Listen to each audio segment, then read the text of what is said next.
गुज़श्ता हफ्ते में किसान मददगार हेल्पलाइन पर मौसूल होने वाले 5 अहम सवालात।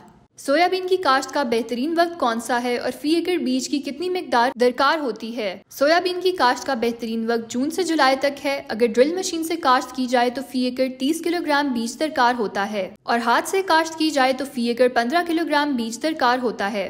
कपास में कॉटन बग के लिए कौन सा स्प्रे करें।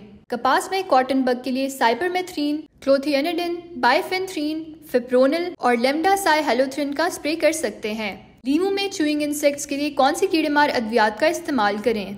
लीमू में चूइंग इंसेक्ट्स के लिए इमामेक्टिन, ल्यूफिनेरॉन और इमामेक्टिन प्लस क्लोरेंट्रेनिलोफ्लोर का इस्तेमाल करें।